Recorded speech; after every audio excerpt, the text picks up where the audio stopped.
Quand j'étais enfant, je ne comprenais pas pourquoi mon grand-père avait plusieurs prénoms. Le plus courant, c'était Bouzia. Ce qui me mettait mal à l'aise parce que ça me faisait penser à Bouze. C'est d'ailleurs comme ça qu'on l'appelait la plupart du temps. Bouze, que je préfère orthographier B-O-U-Z. Je trouvais ça bizarre qu'on donne à quelqu'un le nom d'une crotte de vache. Encore plus bizarre d'être la seule à m'en inquiéter. Ce n'est que plus tard que j'ai appris que ce sobriquet était en réalité un diminutif de Boris. Ah bah donc mon grand-père s'appelait Boris. Mais il s'appelait aussi Bahour. Ah oui, comme dans la prière je pensais à 10 ans, alors que j'assistais au cours d'hébreu de mon frère en prévision de sa bar mitzvah. Bahour, comme dans Bahour Ata Adonai. Béni sois-tu l'Éternel notre Dieu. Oui, bah donc mon grand-père s'appelait Béni. Mais pourquoi pas Benoît? Ce qui n'est pas si éloigné de Benet. Ainsi allait ma rêverie autour du millefeuille onomastique. Mais peut-être je ferais mieux de commencer par expliquer que mon grand-père n'est pas mon grand-père. Le sang ne nous lie pas. Bouze Boris Bahour, ce n'est pas le père de ma mère. Le père de ma mère est mort à Auschwitz en 1942. BBB, appelons-le ainsi pour faire plus court, c'est l'homme avec lequel ma grand-mère, la vraie, la mère de ma mère, a refait sa vie. Enfin, si on peut dire. Bon, avant la guerre, Triple B et son épouse étaient amis avec ma grand-mère et son époux. Ils faisaient partie de la même bande. Après la guerre, l'épouse de l'un et le mari de l'autre ayant disparu dans les camps d'extermination, le veuf et la veuve ont décidé de vivre ensemble. Mais sans se remarier. Parce que ça, ils l'avaient déjà été, ils étaient sans doute pas prêts à recommencer. Se ruer à la mairie aurait sans doute constitué un genre de trahison. Oh, je les imagine, hésitants et dubitatifs. Pas de déclaration d'amour ardente, pas de réparation. Une nouvelle vie, certes, mais une vie bancale, faite de 1000 accommodements. Oh, Triple B avait le bon goût de n'être pas à la hauteur du disparu. Ni aussi beau, ni aussi intelligent, ni aussi poétique que le mort qu'il remplaçait. Ouais. Enfin, on avait perdu au change, c'était très bien comme ça, hein, c'était moins culpabilisant. La médiocrité du nouveau permettait d'honorer convenablement la mémoire de l'ancien. Toutefois, ce que je percevais étant enfant, c'était moins la comparaison défavorable que la spécificité du couple que formaient ces nouveaux grands-parents. Leur relation n'était pas fondée sur l'amour ou le désir, mais sur un sentiment plus doux et peut-être plus durable. L'amitié. Ainsi, parce que la passion ne menaçait pas le ménage, parce que l'enjeu était moindre, parce que chacun d'eux acceptait ce compromis sans se leurrer sur sa nature, il régnait dans leur foyer une atmosphère qui me convenait et dont je percevais à l'époque qu'elle échappait à la malédiction de la conjugalité. Un couple qui n'en est pas un. Ah oui, comme dans Macbeth. Un enfant qui n'est pas né d'une femme.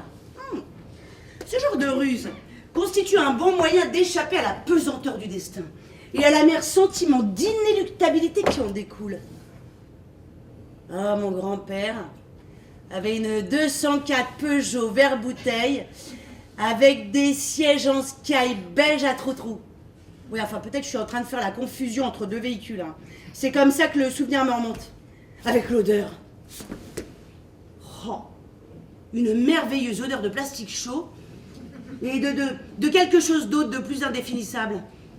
Un parfum âcre et persistant, pointu, mais pas du tout écœurant. Oh, je me souviens d'un voyage que j'ai fait dans ce véhicule avec mes grands-parents. Je suis allongée à l'arrière, j'entends du bruit. Je me dis, tiens, il y a de la paille sur le toit. Bon, ce n'est que plus tard que j'ai compris que ce que j'avais entendu, en vrai, c'était le bruit de la pluie sur la tôle. Mais ce genre de détail n'est pas du tout anodin. Il participe d'un sentiment bien plus général, lié à l'exotisme de bouse et de scylla, ma grand-mère. Ah oui, chez eux, les objets du quotidien, c'était pas du tout les mêmes qu'à la maison. Ah bah du coup, on pouvait s'attendre à tout. Ah oui, des gens qui avaient une pince à sucre en forme d'araignée, qui buvaient leur thé dans des verres, qu'ils appelaient des stacanes, et qui mettaient à infuser les feuilles du dit thé dans des cuillères à coulisses, pouvaient parfaitement avoir une voiture dont le toit se recouvrait de paille. Un genre de rouleau de chaumière. D'ailleurs, au chapitre des objets typiques, certainement présents dans d'autres foyers, mais jamais vus par mes yeux de fillette, figure également le vase en valoris. Ah bah j'ai longtemps cru que le valoris était de matière. Le décapsuleur en forme de guitare, fixé grâce à un aimant au ventre d'une figurine en fil de fer, surmontée d'une tête de bois. Un service à thé chinois en porcelaine ultra fine, décoré de toutes petites fleurs bleu foncé, symbole de l'élégance et de la délicatesse selon moi à 6 ans. Oh, une poupée chauve-théière dont la robe matelassée, recouverte de satin vert, condensait selon moi tous les mystères de la féminité. Bon, je dois ajouter que cette poupée, à la ravissante tête de caoutchouc, était coiffée d'un fichu jaune et qu'elle portait aux oreilles 2 petites dormeuses de perles. C'était une princesse russe, plus rare que les matrioshki, une jeune femme et non une matrone. Bref, mon modèle. Oh, il y avait aussi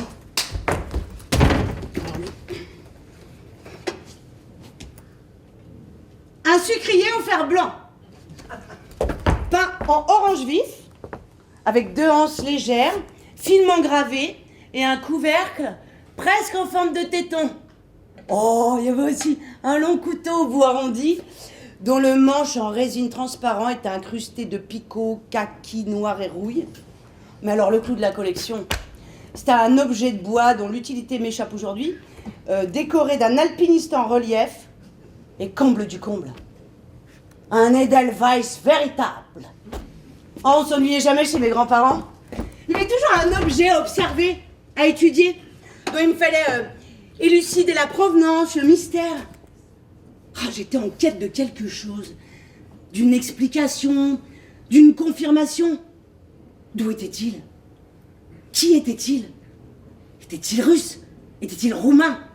Et lorsqu'il ne parlait pas français, était-ce du yiddish que j'entendais? Non. J'ignore la nature de l'énigme que je tentais de résoudre. La seule chose dont je me souviens, c'est la joie que ça me procurait chaque fois que je devais m'y confronter. Triple B portait des Marcel éculés et des polos en jersey de nylon. Dans le but de masquer sa calvitie, il avait adopté la fameuse mèche en travers. Alors le stratagème consistait à rabattre les cheveux de droite à gauche au sommet de son crâne. Et alors parfois une mèche se dressait rebelle, et mon papy avait l'air d'une grue couronnée. Il était électricien. Mais je me souviens pas du travail, non. Je crois que c'était un artisan médiocre. Les seules anecdotes dont je me souvienne sont des récits de catastrophes. Ici, une rampe électrique fixée au-dessus de la table d'auscultation d'un pédiatre, qui le lendemain de son installation se décroche, manquant de transformer un nourrisson en steak haché.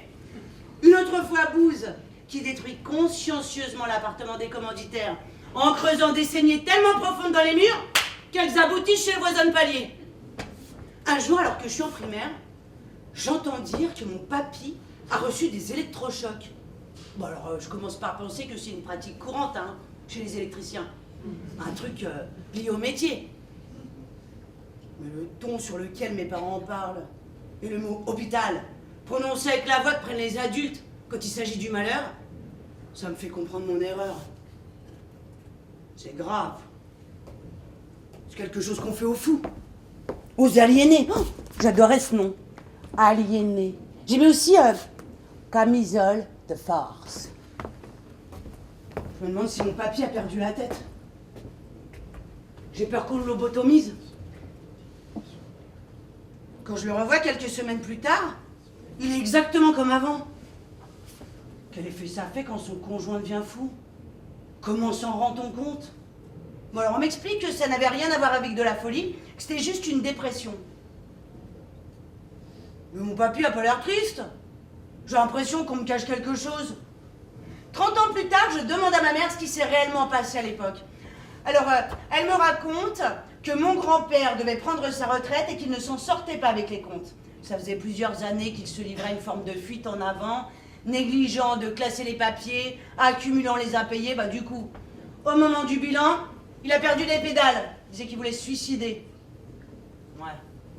J'ai beaucoup de mal, à me représenter la scène. J'ai gardé de mon enfance l'idée erronée. Je sais que les adultes sont responsables. A fortiori un grand-père. Bon, alors ma mère m'explique que mon grand-père ne voulait pas avoir de problème, il n'aimait pas ça. Alors, au lieu de les régler, il faisait comme si ça n'existait pas. C'était un adepte du tas de miettes sous le tapis. Oh, mon grand-père adorait raconter les histoires. Mais moi, j'ai mis un certain temps avant d'y prêter attention.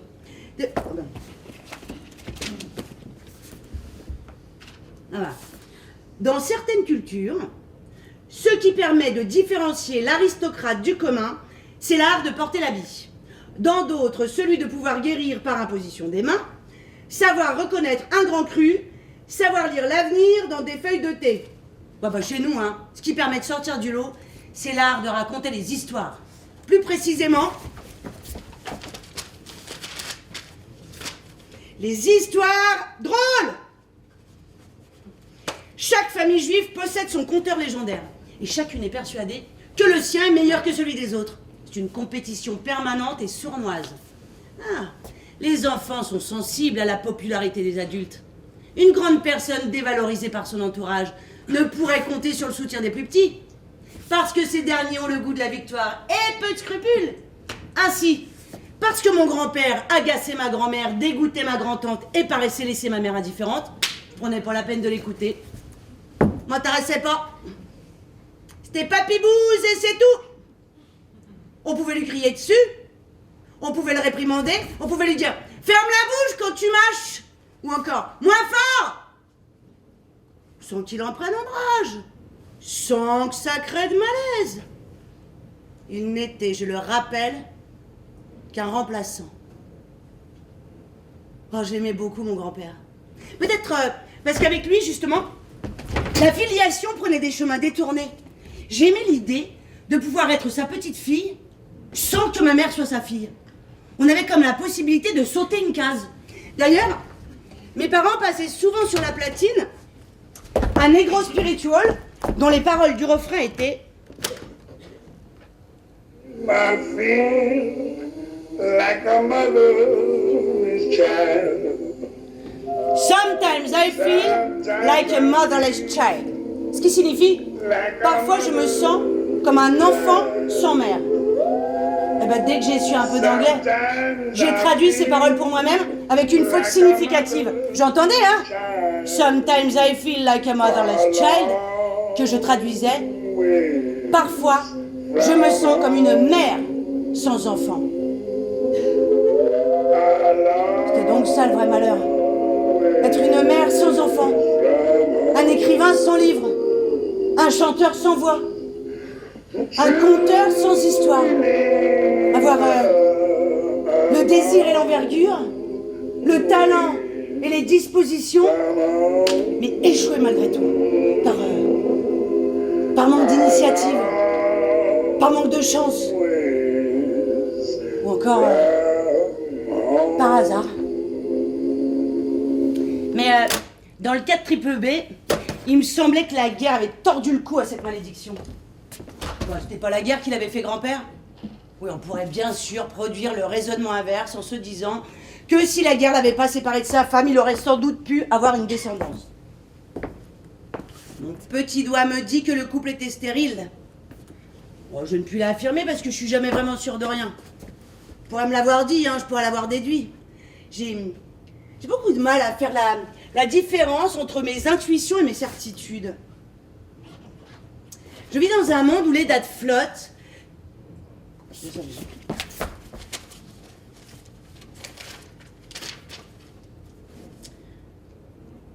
Je vis dans un monde où les dates flottent, où les faits n'ont pas plus de substance que mes rêves. Mon grand-père me confia un jour qu'il savait sculpter la pierre. Je crois que son père était lui-même tailleur de pierre. Oh, je l'imagine. Dans la courette de sa maison à Kishinev, une petite ville de Bessarabie, les herbes hautes poussent au milieu des graviers. Il est apprenti, alors il va graver des noms sur des tombes. Il aime ça, graver le marbre. C'est un métier triste, mais pas selon lui. Il a du talent, alors il commence à dessiner, à l'aide de son burin, à tracer des arabesques sur des chutes récupérées à l'atelier. Il dresse les stèles décorées, c'est le printemps, il fait beau, autour du jardinet, comme pour former une clôture. Les passants admirent son travail, surtout les femmes, l'encouragent. Mais il ne devient pas tailleur de pierre, il devient communiste. Ah, mon grand-père m'a abondamment parlé du communisme, surtout pour me dire combien il en avait été déçu. Mais je ne croyais pas. C'était quelque chose dans le ton de sa voix. Quand il évoquait les premières années, son engagement parmi les pionniers à l'âge de 13 ans, sa voix vibrait. Et moi je voyais des images, des petits foulards rouges, des drapeaux, des banderoles, des poitrines bombées, des chemisettes et des shorts. À l'inverse, quand il évoquait la faillite du système, ses injustices et ses crimes, sa voix redevenait neutre. Et je ne voyais plus rien. Je voulais croire dans la cause, dans la fraternité, le partage des richesses, l'égalitarisme. Je comprenais que pour faire advenir cette utopie, il fallait réprimer les plus bas instincts de l'humanité. Le désir d'accaparer, d'accumuler, de faire fructifier. J'étais à fond pour. Je ne voyais pas comment on pouvait bercer un autre rêve. Le modèle me paraissait si parfait qu'il me semblait impossible d'y résister. Ah bah j'étais déçue à mon tour, mais pas par les purges staliniennes. J'étais dégoûtée par l'incapacité de l'homme à faire son propre bonheur. Mon père avait un proverbe, disait Booz. Sur un pommier, il pousse toujours une pomme gâtée. Ouais, bon bah j'avais demandé des explications. Cela signifie, avait-il précisé, que si même les pommes sur un arbre sont inégales, il ne peut qu'en aller pareillement chez les hommes. Il y a toujours un gâté, un pourri, qui fiche le système en l'air. Ouais, j'étais pas convaincue, J'avais compris le proverbe de mon arrière-grand-père à l'envers. Pour moi, il signifiait la nature générait forcément des défauts. Mais grâce aux efforts de l'homme, on pouvait les effacer. Les hommes naissaient inégaux, certes, mais grâce au communisme, on pouvait niveler ces différences. Je ne voulais pas m'arrêter d'y croire. Je devais avoir 12 ou 13 ans et j'avais jamais rien connu de plus excitant. Je l'entends encore prononcer le nom de Solzhenitsyn avec un I dur suivi d'un I mouillé. Ce nom si mélodieux qui me faisait penser à celui d'un médicament ultra efficace. Mais je ne savais pas, moi, que cet auteur avait critiqué le communisme. Avec un nom pareil, il ne pouvait connaître l'apôtre. Nous étions dans le jardin. Les pommiers étaient en fleurs. Le soleil d'été brillait. Et moi, je rêvais au gros nœud blanc que j'aurais noué autour de mes couettes si j'avais eu la chance d'être une petite pionnière. J'entrais en 6e et je disais à qui voulait l'entendre que ma famille était géniale parce que nous étions tous des réactionnaires. Oui, alors pour moi le mot réactionnaire, ça signifiait qui réagit, qui ne se laisse pas faire. En d'autres termes, révolutionnaire. Oui, ben je semais la confusion autour de moi et je ne comprenais pas pourquoi Nathalie S., qui n'arrêtait pas de se vanter d'avoir une famille de gauche, mais alors là vraiment de gauche, me méprisait. Ben je rêvais à la révolution russe. Je craignais les Russes blancs dont on disait qu'ils habitaient le quartier de l'Observatoire derrière le Luxembourg. Je me tenais prête pour le retour des grandes idéologies. Lénine, Staline, c'était vraiment des noms charmants. C'était des noms de princesses. Oh, j'étais sensible à la beauté des statues représentant des ouvrières en marche, le poing levé, le bras puissant, le regard vers l'horizon. En 4e, je décidai d'apprendre le russe. Au bout d'un mois, je savais dire Yarabatoyuna Zavot. Je travaille à l'usine. Dans notre manuel, les illustrations en kaki, noir et rouge m'enchantaient. J'admirais leur sobriété. À la maison, j'écoutais les chœurs de l'armée rouge et je rêvais de pouvoir faire un jour le saut, grand écart en l'air, à la manière du beau jeune homme sur la pochette. Triple B ne m'avait pas endoctriné. Il m'avait inspiré. Je me sentais russe. Je me sentais soviétique. J'aimais le kolkhoz et le sovkhoz, je mélangeais tout. Le petit foulard rouge, le renversement des valeurs, la table rase, l'international. Et puis un jour, Triple B m'a annoncé qu'il avait voté Jacques Chirac.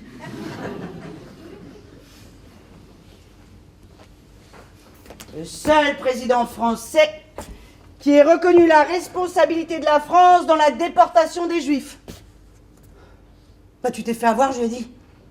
C'est juste pour récupérer des voix.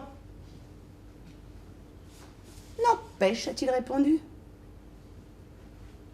Je ne pouvais que constater avec quelle précision cette flèche était venue se planter dans le cœur de mon grand-père. Son cœur de juif, dont j'avais oublié l'existence.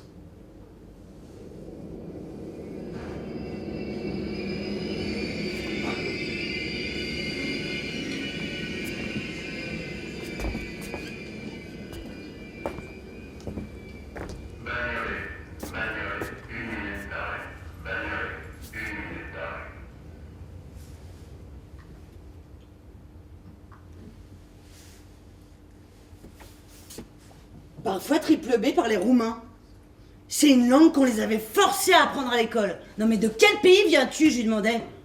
Il répondait, avec patience et précision, des explications que j'étais et suis toujours incapable de reproduire. Bah non, mais il y avait trop de noms, hein. Trop de données. Russie, Moldavie, Roumanie, Bessarabie, Ukraine. Mais le yiddish, c'est où qu'on le parle? À la maison. De tous ces noms, celui qui me déroutait le plus, c'était Bessarabie. J'entendais que les 3 dernières syllabes. Comment était-il possible qu'une enclave arabe se soit glissée en Europe de l'Est? Ah bah, j'imaginais sa population portant sarouel et turban. Non mais c'est vraiment l'endroit le plus bizarre du monde, hein. Un territoire où les Russes parlaient arabe et célébraient le Shabbat. Moi je demandais pas plus d'explications, hein. Il me restait un minimum de lucidité pour comprendre que dans mon cas, la géographie c'était une cause perdue. Mais, en présence de ces petits-enfants, Triple B parlait français avec accent. Le R rocailleux, R. Le A, toujours chapeauté d'un circonflexe. O. Si quelque chose était bon, c'était fameux. Si c'était pas bon, pas fameux. Si c'était bon marché, c'était des clopinettes. Quand il accueillait ses petits-enfants, il disait « Oh, les gangsters !» Quand on lui demandait qu'est-ce qu'il y a à manger, il nous disait « Des clous !» Quand il ne trouvait pas ce qu'il cherchait, il disait « Bernick !» pour nous hypnotiser. Alors que nous étions tout petits et que nous sautions sur son lit, qui me paraissait à l'époque aussi haut que la maison sur pattes de poule de la Baba Yaga, il ouvrait les bras, il écarquillait les yeux et nous disait « Silence, la queue du Chabala !»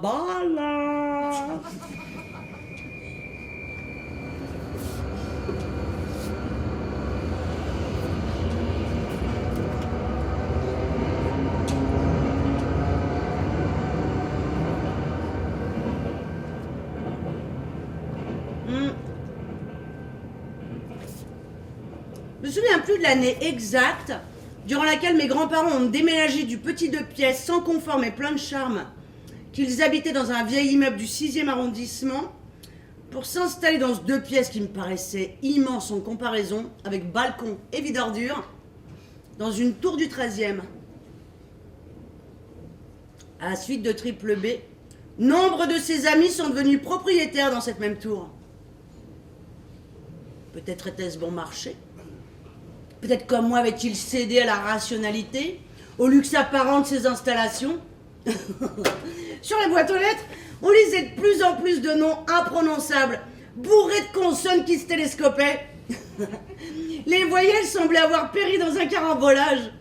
En voisin, on se rendait visite au moyen des différents ascenseurs, longeant les couloirs sonores en savate, sol de marbre, recouvert de moquettes. Tiens, dis donc, je t'ai rapporté des restes de gefilte fiche. Mais où mène ta chaîne en cramé, te resterait pas des graines de pavot par hasard? À force, ça devenait comme un shtetl vertical, un genre de ghetto, debout, se hissant vers les cieux. Une Babel, où on n'aurait plus parlé qu'une seule langue, le yiddish.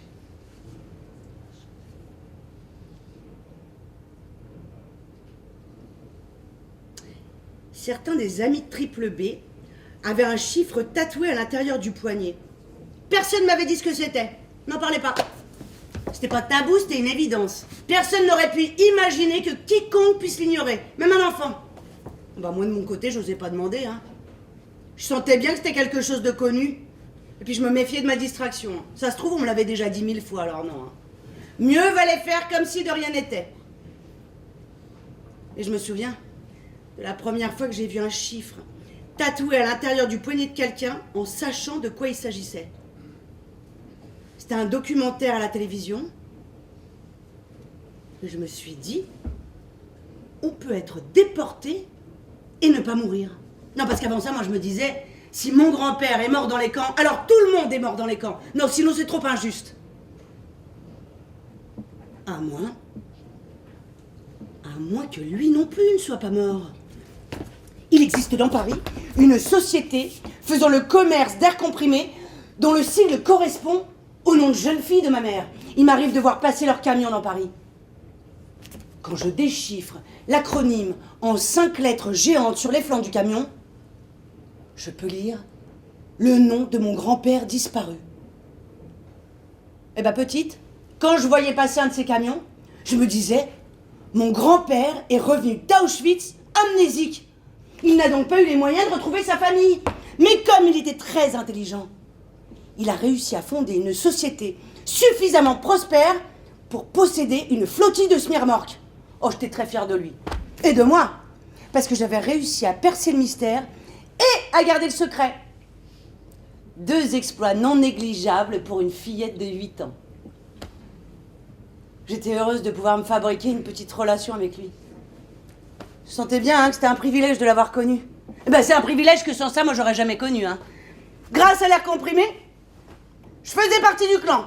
Je pouvais me joindre au deuil merveilleux, au deuil anoblissant. Le fait qu'il soit peut-être vivant ne gênait en rien ce processus. Bon, j'aurais adoré le pleurer, hein, mais c'était trop ennuyeux. Je préférais regarder les photos. Je m'abîmais dans la contemplation de ce beau visage de jeune homme de 20 ans qui avait fait chavirer tant de cœurs. Je tournais les pages de l'album et je finissais par tomber sur la bouille quelconque, humble et tendre de mon papy. À 40, 45 ans, une bonne tête de loser au crâne déjà dégarni. J'arrêtais de penser à Haïm, le disparu, et je me contentais de Bouze, son remplaçant. Parce que lui au moins, il m'appartenait pour de bon.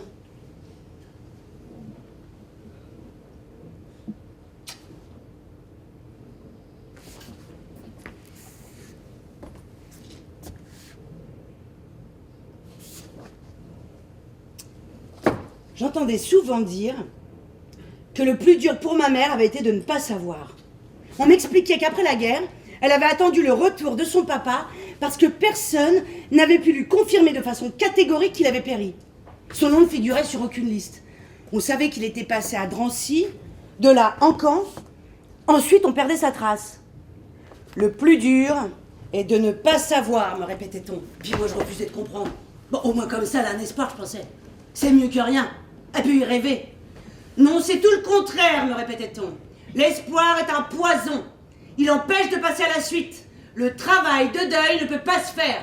Ah oui, non, mais c'était une époque très psychanalytique, hein, où on s'adressait volontiers, même aux enfants, avec ce genre d'expression.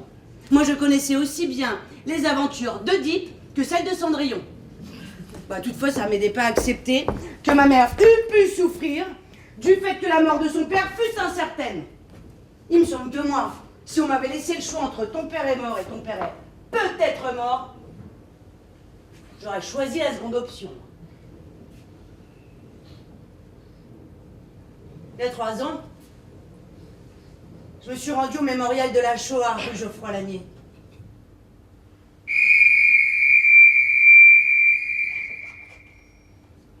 Dans la cour se dressent plusieurs séries de colonnes, rectangulaires, larges et hautes.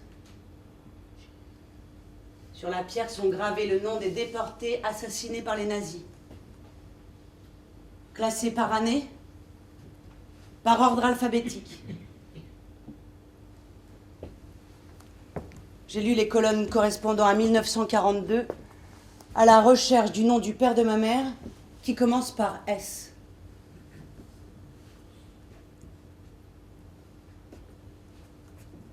Je l'ai trouvé très facilement. Et je me suis dit, voilà, il est sur la liste à présent. Ma mère était-elle au courant? À une époque, elle avait essayé de chercher en vain sur des registres aux États-Unis, en Israël. Mais je comprenais pas à quoi rimait sa démarche. Ah non, sur une liste, qu'est-ce que ça prouve? Il y a tant d'erreurs possibles. Si je vois son nom écrit, je saurai qu'il est mort. Et je pourrai enfin commencer à vivre. N'importe qui peut écrire un nom sur une liste. Je me demande même si c'est pas ma mère qui a fini par obtenir qu'on écrive le nom de son géniteur sur la colonne. On n'est jamais mieux servi que par soi-même. Voilà. Ça y est maintenant, papa. Tu es mort. J'écris ton nom sur la pierre tombale collective. Et après, qu'est-ce que ça change? J'en sais rien. C'est pas mon histoire. Dans mon histoire à moi, le grand-père n'est pas mort. Comme dans le petit chaperon rouge, comme dans Pierre et le loup. Un grand-père m'est ressorti vivant du ventre de la bête.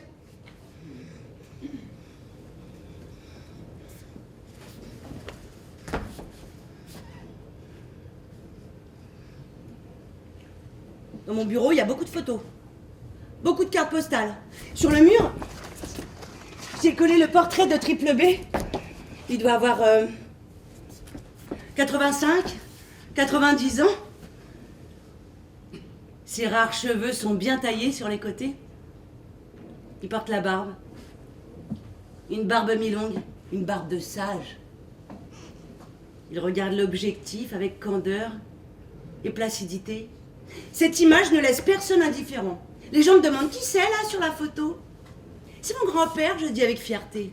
Bon, je ne précise pas qu'il ne s'agit pas de l'original, hein. Il fait tellement vrai. Il est très classe, me dit-on. Et moi j'acquiesce, modestement. À la mort de ma grand-mère, Triple B a changé de style. Il a gagné en standing. Je sais pas ce qui s'est passé. Est-ce le fruit d'une décision consciente?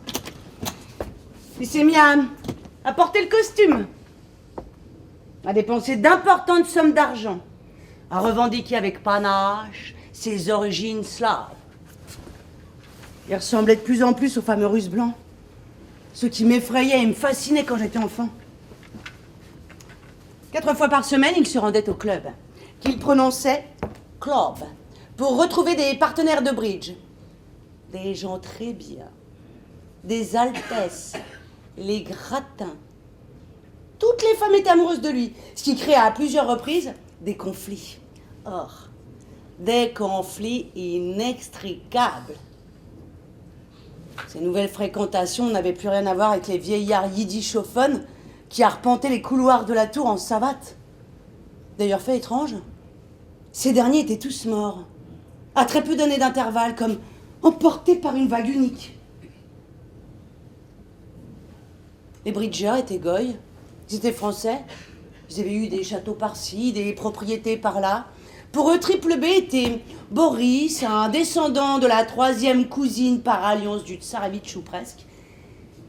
Je ne leur dis pas d'où je viens. À quoi ça servirait? Nous ne sommes pas intimes. C'est très bien comme ça. Qui les croient, c'est qu'ils ont envie d'y croire.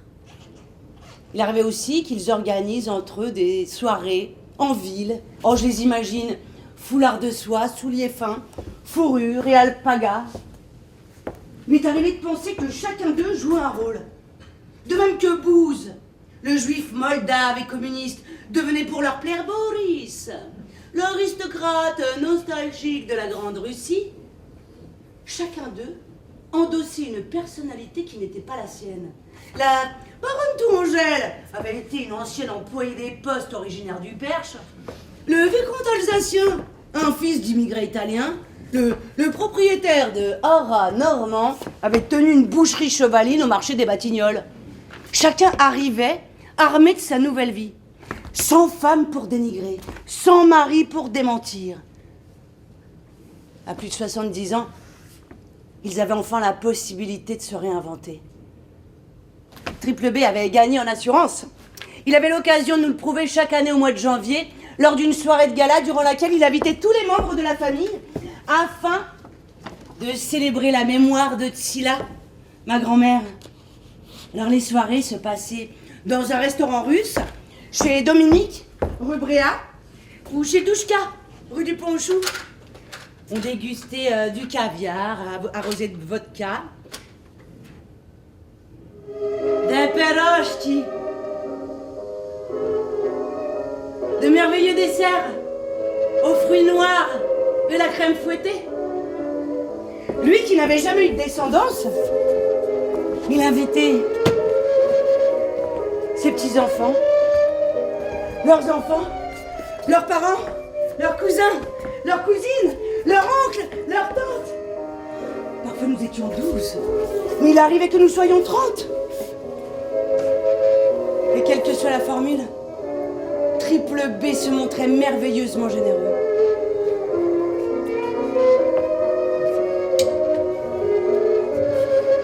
Et je ne sais pas pourquoi, ça me consolait. Lui qui avait toujours été regardé de haut, négligé, oublié.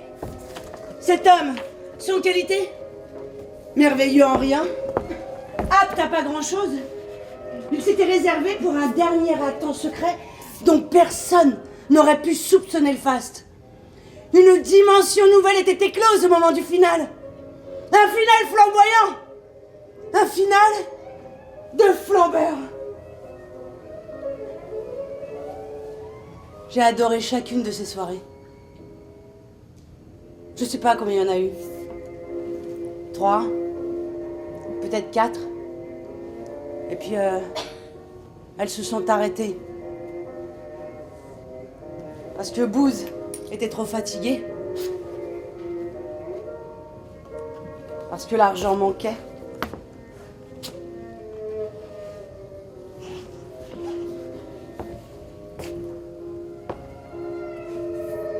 Parce que c'était trop beau. Il s'est retrouvé sans rien. Sa santé s'est dégradée. Son compte en banque était à découvert. Il dormait beaucoup. Il souffrait de la fatigue, mais tout le temps il répétait « Je vais de mieux en mieux. Je m'en suis sorti, le seul rescapé d'une tour de 20 étages. » Il pensait encore à son ancienne bande de potes. Les snobs, comme les sympas. Les poètes, comme les ouvriers. Tout ce que je croisais, moi, à l'heure du goûter, et qui m'embrassaient, en inspirant très fort par les narines, pour sentir le parfum de santé que dégage le crâne des petits. Ensuite, ils se laissaient tous tomber dans le fauteuil, en soupirant « Hoi veille !» Ils se calaient un demi-sucre entre les dents, qu'ils arrosaient de thé brûlant. J'ignore pourquoi Triple B a quitté son pays. Pour étudier, rejoindre des amis, construire le communisme en Europe de l'Ouest, suivre sa femme, gagner plus d'argent. Je m'en veux de pas savoir quand et comment il a voyagé.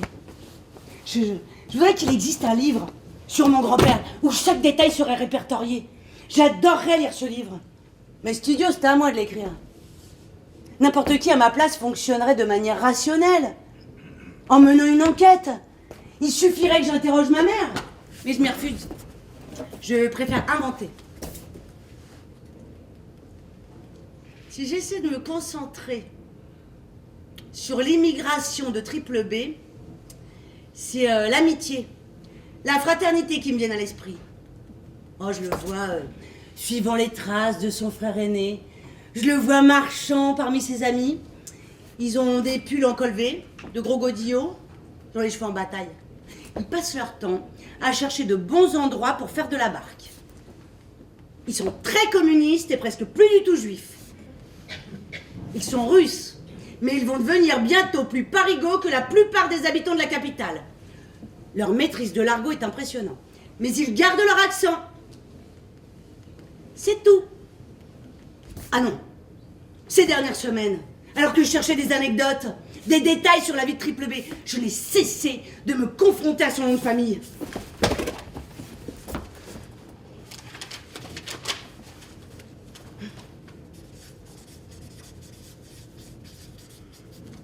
Jean-Paul Ski.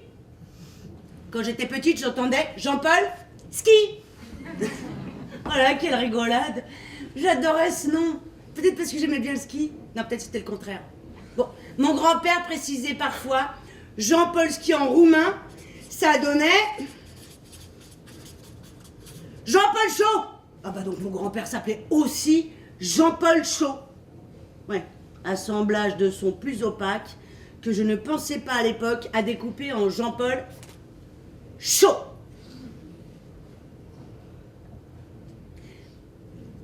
Je crois dans le pouvoir des noms, dans le fait qu'ils sont porteurs de sens, que leur signification évidente ou latente finit par déteindre sur le caractère de la personne, sur son histoire. Un ami m'a dit un jour que Korczak, en polonais, ça signifie poussin. L'illustre pédagogue, Janusz Korczak, avait un nom qui le prédestinait à s'occuper des enfants. Bon, je sais aujourd'hui que ce n'était qu'un pseudonyme adopté par le docteur Henryk Goldschmidt. Je sais aussi qu'en polonais, poussin se dit kurcz. Mais bon, qu'importe. Je pense à Korczak en regardant le portrait de Triple B. Ils se ressemblent. Même calvitie. Même barbe. Même regard tendre. Sérieux. Et légèrement perdu. Le regard du remplaçant.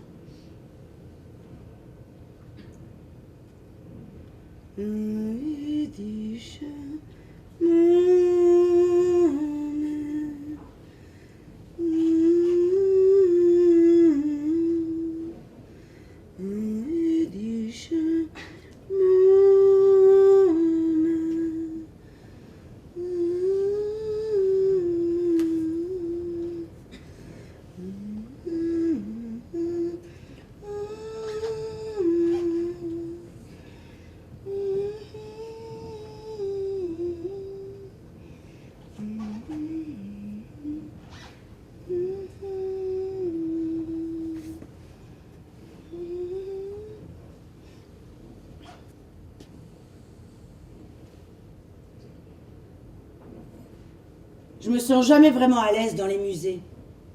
Je m'y ennuie souvent. Je n'ai jamais vraiment où regarder ni quoi faire. Je gardais de mon enfance cette mauvaise humeur bougonne à l'idée de me retrouver captive de ce genre de lieu. J'ai vite mal à la tête, la nausée me prend. Enfin, faut que je sorte.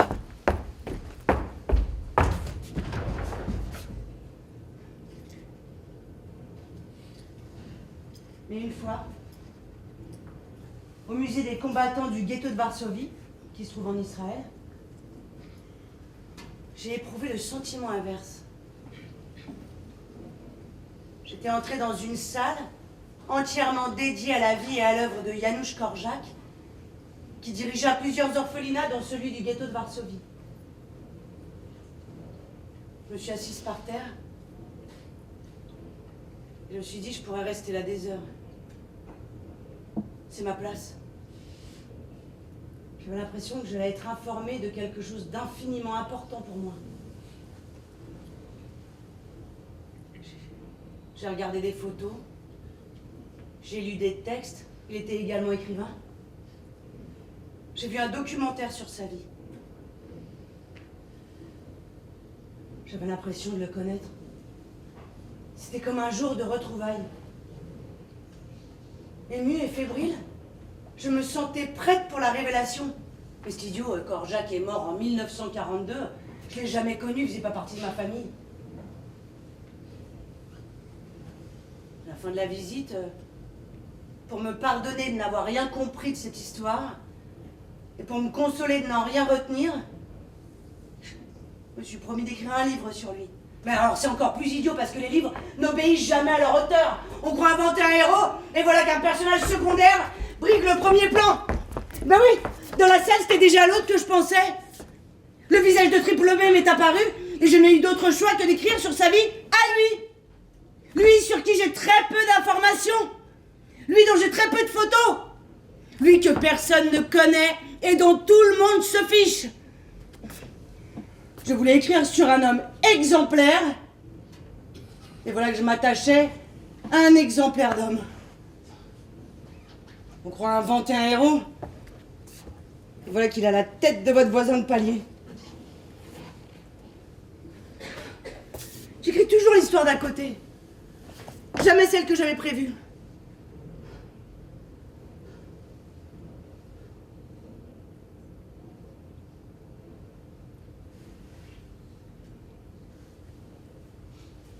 Triple B a fait office de grand-père pour des petits-enfants qui n'étaient pas les siens. Janusz Korczak a servi de substitut parental à des milliers d'enfants. Ils furent tous deux des remplaçants. Ouais. Je n'arrive pas à comprendre ce qui me touche dans ce statut. Le dévouement, la gratuité. Enfin, les enfants qu'on a, ils nous garantissent une part d'éternité. Mais ceux dont on ne fait que s'occuper nous apportent que des ennuis. Les enfants sont forcément ingrats, et c'est important qu'ils le soient. C'est naturel et nécessaire. Oui, enfin, on s'en console sans s'en rendre compte, en se disant qu'à travers eux, on continue d'exister. Mais quand on les a pas mis au monde, quand on est soi-même un père ou une mère sans enfant, et qu'on choisit malgré tout de les côtoyer, qu'est-ce qui se passe? Eh bien, on les observe, débarrassés de l'obsession de se reconnaître en eux, ou pas. On les regarde et on apprend. Quand je pense à la guerre, je pense à la déportation souvent. J'avais les larmes aux yeux en pensant aux enfants séparés de leurs parents. Je m'infligeais de subtiles tortures d'identification. J'étais l'enfant qu'on pousse dans un wagon plombé, le nez collé au giron d'inconnu, sans air pour respirer, sans eau pour boire, serré, étouffé, piétiné. J'étais la fillette qui a perdu sa mère dans la foule et qui continue de l'appeler des heures durant, la voix éraillée. J'étais la sœur aînée, âgée de 5 ans, à laquelle sa mère confie son plus jeune frère, d'à peine quelques mois. Comme il est lourd, ce bébé. Et comment s'en occupera-t-elle? J'étais l'enfant chétif que ses parents tentent de rassurer avant de périr sous les balles. J'étais la fillette à laquelle sa mère essaie d'expliquer la situation. C'était ça le pire. L'image de l'adulte désemparé. qui a honte, qui bégaie, qui ne peut rien justifier, qui perd pour de bon à l'interminable jeu des pourquoi. Pourquoi on nous emmène? Parce qu'on est juif. Pourquoi on est juif?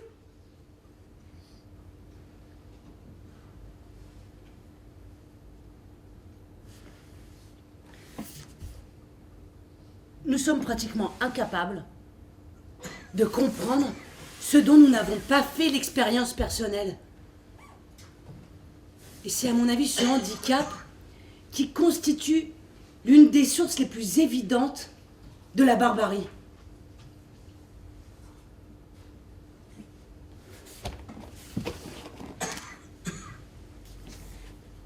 En octobre 1940, Janusz Korczak, expulsé des ménages, accompagné des 70 enfants de l'orphelinat dont il s'occupe, pour s'installer dans le ghetto constitué par les nazis à Varsovie. Il prend tout d'abord possession d'une ancienne école de commerce. Mais très vite, il change de lieu. Les locaux sont de plus en plus exigus. Les enfants, de plus en plus nombreux. Les carreaux manquent aux fenêtres. Les guenilles pendent sur les membres osseux. La dysenterie et le typhus frappent. Les enfants se vident plus qu'ils ne se remplissent. Il arrive que leurs entrailles se répandent. Ils ne retiennent rien.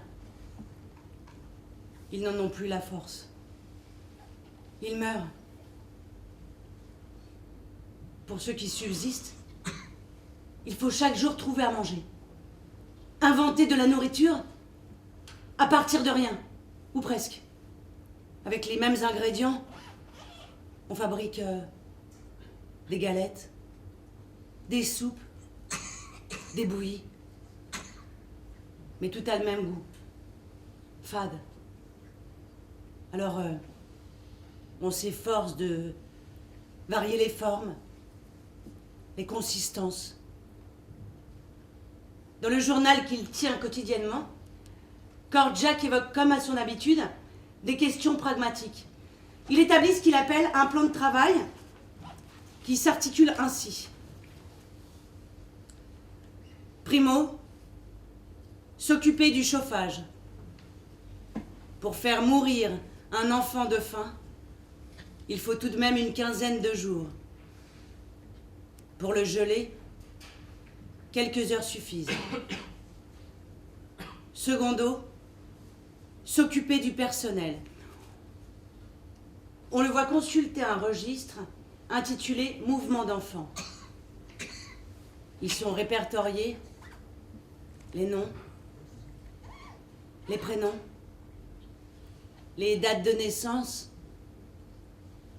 dates d'arrivée, de départ, de décès, des pensionnaires du refuge public qui accueille 1 millier d'enfants et dont il s'occupe également. L'espérance de vie varie de 1 jour à 6 mois. Mais cependant, Korczak se refuse à considérer cet endroit comme un mouroir. C'est avant tout un lieu de vie. Et afin de maintenir cette illusion, il convient de sauvegarder les apparences. Il note dans son journal: sauvegarder 1. L'apparence de propreté. À défaut de mieux, que soient propres au moins les escaliers et les tabliers de ces enfants galeux, frigorifiés et malades. 2. L'apparence d'une cuisine à base de lait. 3. L'apparence d'isolement des contagieux. 4. L'apparence de surveillance médicale. 5. L'apparence de soins éducatifs. Ces fameuses apparences permettent aux orphelins comme au personnel chargé de s'occuper d'eux de croire qu'ils ne sont pas condamnés à mourir. En effet, s'ils l'étaient, pourquoi se donnerait-on tant de mal?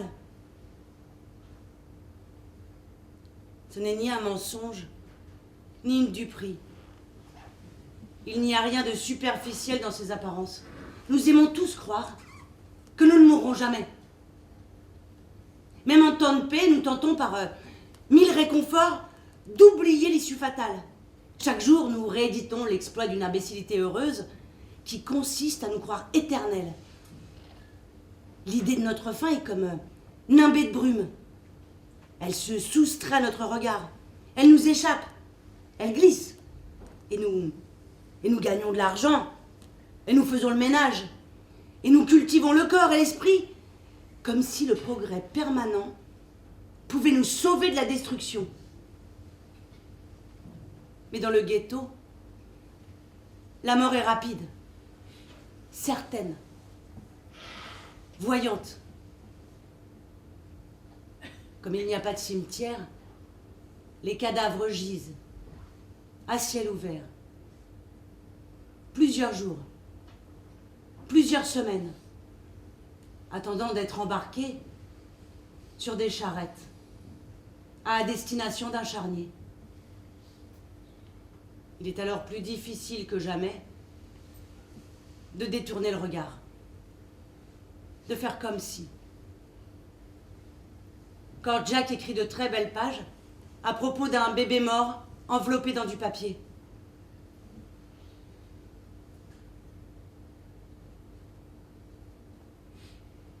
Le paquet est posé sur le trottoir.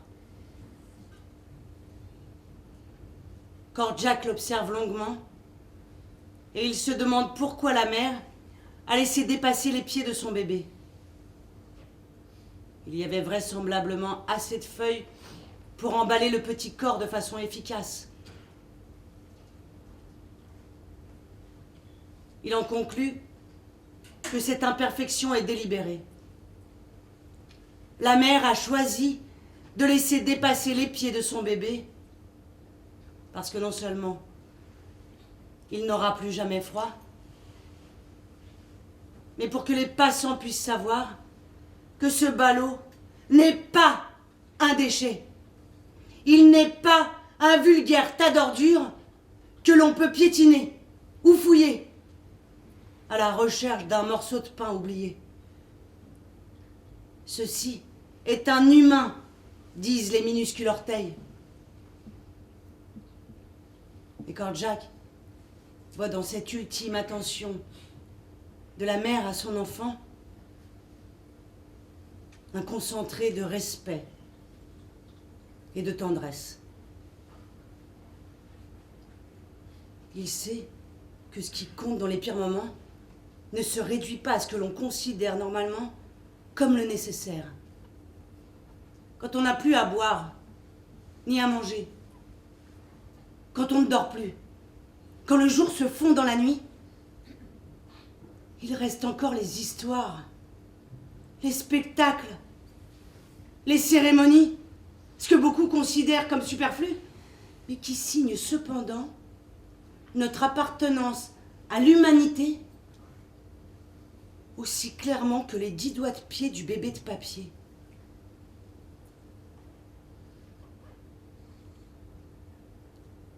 Avant la guerre, alors que Korjak n'en finissait plus d'améliorer l'institution idéale pour accueillir les orphelins, il avait encouragé le Parlement de l'internat, constitué de 21 députés élus parmi les enfants, à inscrire au calendrier des fêtes, des journées commémoratives.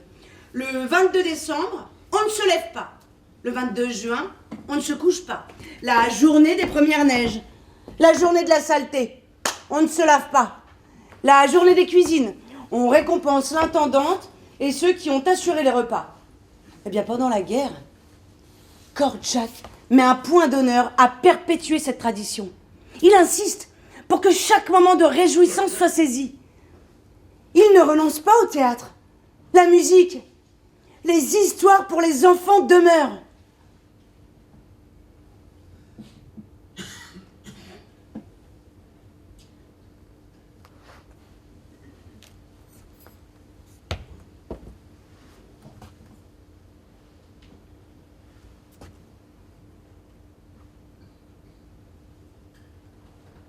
C'est l'été 42.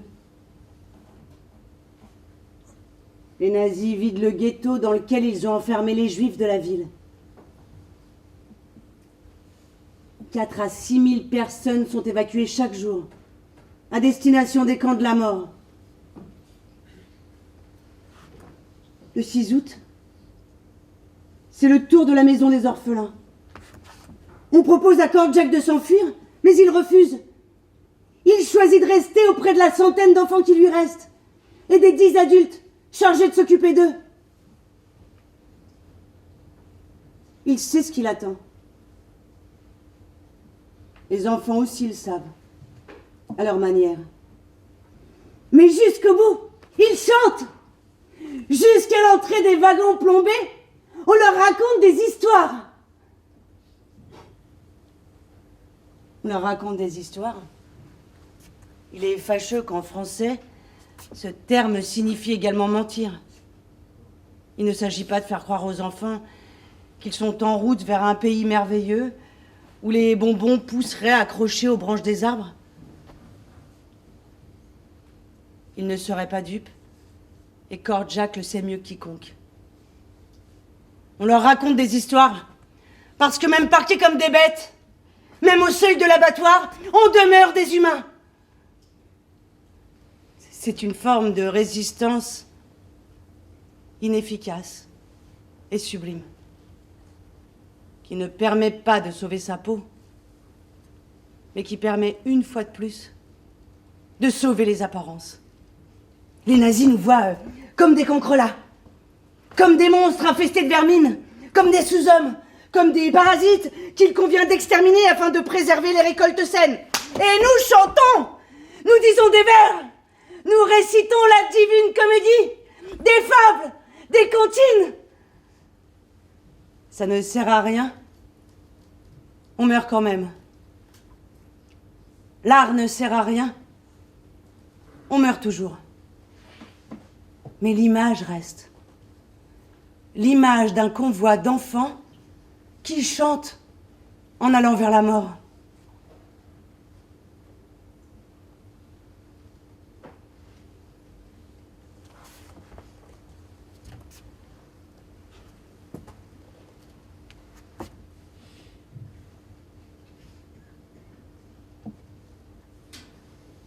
Alors qu'il était encore au camp de Drancy, le père de ma mère avait réussi à lui envoyer un cadeau. Je ne sais pas par quelle entremise, par quel poste, par quelle complicité. J'ai longtemps cru que ce cadeau venait d'Auschwitz. Mais en grandissant, j'ai compris que c'était impossible. Quoi qu'il en soit, ce présent venait de l'au-delà. C'était une assiette en fer blanc ou en étain, je ne sais pas. Sans doute celle dans laquelle il mangeait. Au fond de laquelle il avait gravé un dessin à l'aide d'une pointe fine. Était-ce Michel Assoury? Félix le chat? Je ne l'ai vu qu'une seule fois il y a fort longtemps. Sous le personnage, remarquablement dessiné, était inscrit « À Joujou » pour ses 5 ans. Avec la date, le 11 février 1942, au-dessous.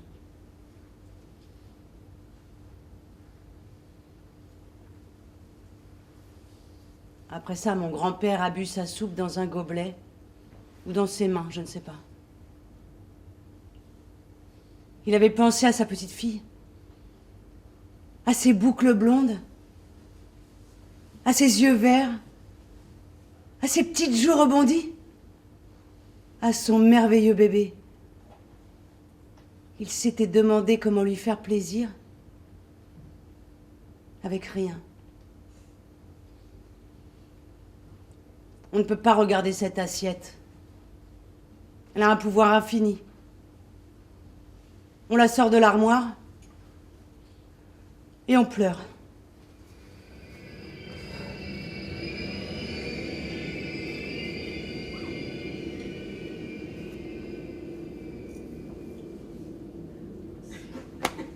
Il y a une semaine, Solzhenitsyn est mort.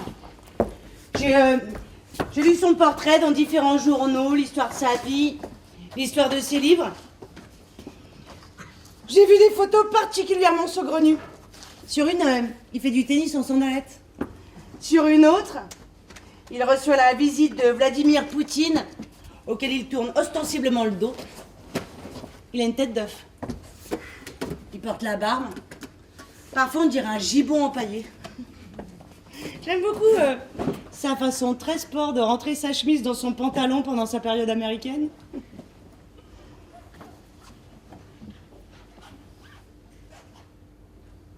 Solzhenitsyn est mort et Triple B vit encore. Il vit encore à environ 4 km de chez moi. Dans sa tour, dans son lit. Il a survécu à la guerre, au camp de prisonniers, à la maladie, à la dépression, à 2 femmes, à ses amis. C'est ça son talent. Survivre. Aimer vivre. Oser aimer vivre.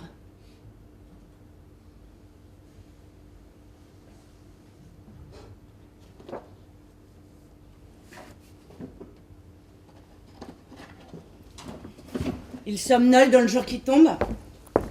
Il a été nourri, lavé, habillé, déshabillé par des femmes très jolies et très gentilles chargées de s'occuper de lui. Elle l'aime beaucoup. Il n'est pas embêtant. Bah, c'est vrai qu'il est gentil, hein. Même maintenant qu'il ne parle presque plus, on le sent. La dernière fois que je l'ai vu, c'était il y a environ 1 mois. Je tenais à lui rendre visite avant les vacances d'été. Je voulais lui présenter son arrière-petit-fils. Le plus jeune de mes enfants, âgé de quelques mois. Il était assis de profil dans la cuisine quand je suis entrée. Il n'a pas réagi en entendant la porte s'ouvrir et se refermer. Alors, je me suis approchée avec mon bébé endormi dans sa poussette, posé ma main sur l'épaule de mon grand-père, en regardant le contenu de son assiette. Escalope panée, purée. Ça a l'air bon, je me suis dit. Lui, il aurait dit savoureux. Bonjour, papy. Regarde, je t'ai amené mon bébé. Il a terminé de mâcher sa viande.